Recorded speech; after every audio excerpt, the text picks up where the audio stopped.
the first unboxing of my very first Paletteful Pack box, so let's see what we get. And I haven't opened this yet. As you can see, it's still completely taped up here.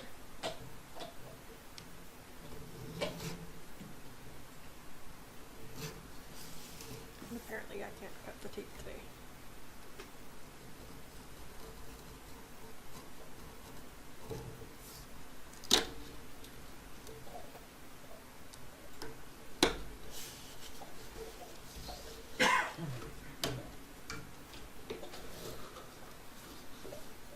So here's a whole bunch of the usual green stuff that's rather annoying that you see in all the other videos of it.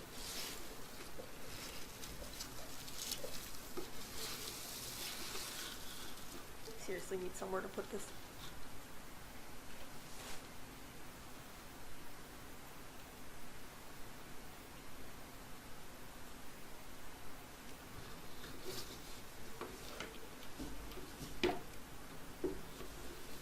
And already the lid's kind of in the way.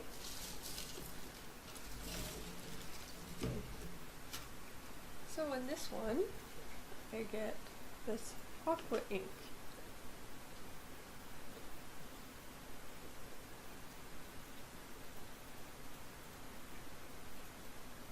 It is a watercolor ink. But let's see what it says here. An ultra brilliant pigmented watercolor ink, water-based, shake vigorously before use. So this should be interesting to try out. I've never used this before, but I do like working with watercolors and with inks.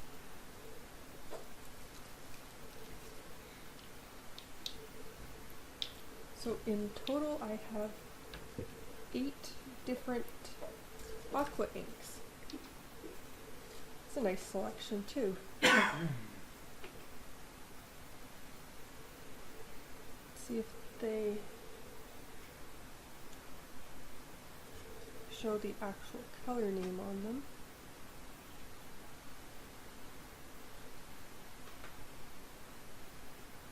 I'm not seeing the actual color name, but there's like a red, an orange, a yellow, a brownish color. It might have a touch of green in it, a blue, a pink, a green, and a black, or at the very least a very dark gray.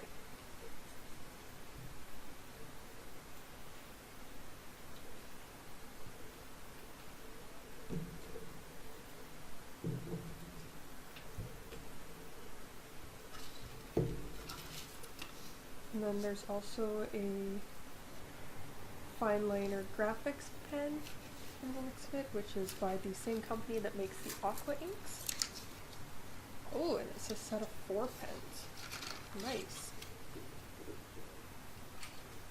That's even better.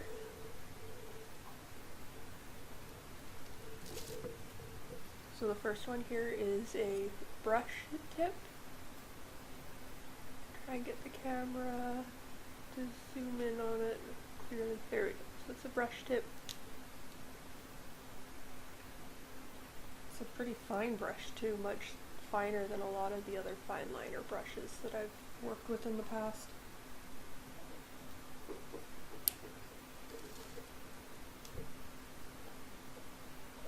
This one here is a 0.8 millimeter, so fairly thick pen. The next one is a 0.4.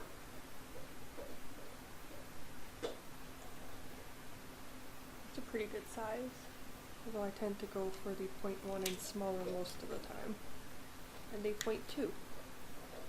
It's definitely unusual to see some that are listed in even numbers, as most of the fine liners go 0.1, 0.3, 0.5 rather than 0.2, 0.4, and 0.8. You hear my husband in the background talking on Discord.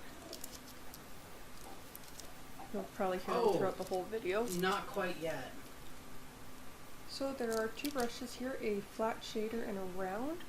So the round brush is a 3, and the flat shader is a 6.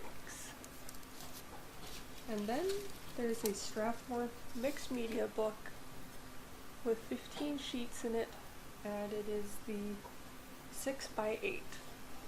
Quite often this is actually one of my go-to mixed media books. I actually mostly in the 9x12, as that's the most common around here, but this will be a nice size for testing this. Here, though, that we can easily do that. So the May Premier Pack has in this little card. If you wouldn't mind coming getting. There are 8 different Aqua inks. This is light, fast, pigment-based watercolor inks with concentrated colors that are both naturally transparent and ultra-brilliant. Try your favorite watercolor techniques with a brush or make bold lines with a dip pen. Even when dry, the colors can still be dissolved with water to create interesting translucent effects. Superconductors. This is the retail of the 8 is $23.92. The Graphix Fineliner set of 4. None. This is their 4 high-quality black ink pens, ideal for illustrations, sketches, fine art, cartooning, lettering, and more. They're water-based, water-soluble, low-odor ink that will not bleed through most papers, perfect for pen and ink washes, brushed with water to blur and shade the lines. And it says that these are $6.99. So the next items are the Princeton Brush Company Velvetouch, a 6 flat and a 3 round.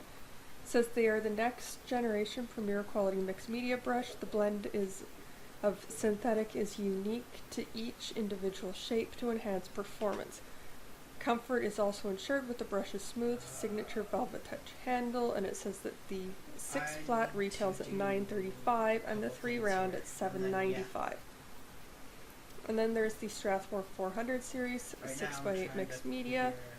It has 15 sheets of heavyweight 140-pound pages, and the retail is $5.29. Seemed that my camera did not want to be very stable while I was filming this. I don't know why. Usually it is, as you saw while I was unboxing everything. And now that I am actually doing the voiceover part for this while editing it at a later date, you won't have to hear my husband in the background talking on Discord about the game that he was playing, which at the time I do believe was Space Engineers, as that's the game he's been playing the most lately.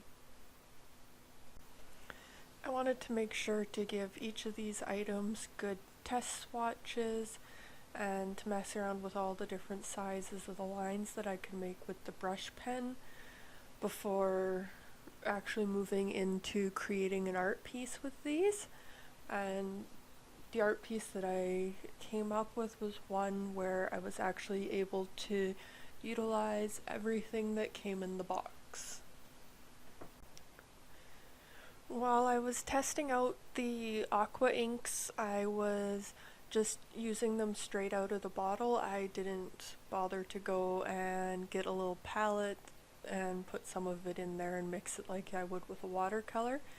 So the first part that you see go down on the page is just the ink itself with no water added, and then you'll see that I added a little bit of water to it and then cleaned off the brush a fair bit before adding a fair bit more water onto it, so you get a little bit of a gradient going from the straight ink to the ink mixed with a fair bit of water.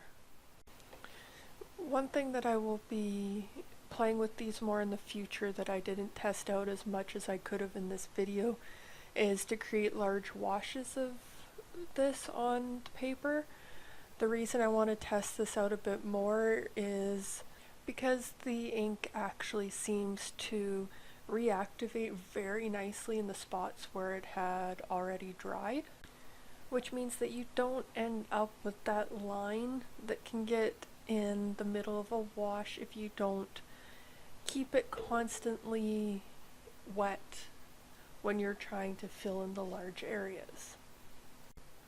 Because the description of these said that even when dry, the colors can still be dissolved with water to create interesting translucent effects, I actually left this to dry for about half an hour, maybe a little bit longer, so that I could really test and see just how easy it was to reactivate the color, and if I could get it to reactivate once dried without leaving that line that is often seen in watercolors. And as you can see here, it actually does reactivate very nicely, so it holds up to the claims. However, you don't want to do this and try and have it look exactly like it did before, because what happens is you end up with a new line wherever you stopped at once adding more water to this when it's fully dry. When I first started working out a concept for what to draw in order to test out these materials, I originally was going to draw a portrait, but partway through I kind of decided that no, I didn't want to do a portrait because then I'd actually have to go and get a palette to mix the colors in order to get a good skin tone. So I just scrapped the whole idea and started over to create something that would be better able to utilize each of the colors as they are in the bottles. There are a few things to note about these products when you're working with them. One of the biggest things is to do with the Aqua inks, and that is that once they dry, they actually lighten quite a bit. So if you want a darker color, you have to put down multiple layers, and you have to make sure that you do have a fair bit of just the straight ink itself. When you add in the water, like you would with a watercolor, and when you are trying to blend the colors, like I am with the petals of the lotus flower here, which I was mixing the magenta and the carmine red, you want to add a little bit of water to the brush when you're going to be transitioning between the two colors. What I found worked best was taking the straight color, putting that down, getting a little bit of water on the brush, and then fading out the first color, and then taking the second color just straight at the furthest point from the first one that you're going to go for, and working your way towards the first color, adding a little bit more water to the brush just to get a nice smooth transition between the two colors. These inks can take a little bit longer than a lot of watercolors or other inks to dry, so you'll just want to be careful about how much you put down onto the paper itself. However, they didn't seem to cause the paper to sort of disintegrate at all. The paper stayed fully intact even as I put multiple layers on with lots of water in some spots, or even quite a bit of brush strokes in some spots, which was really nice.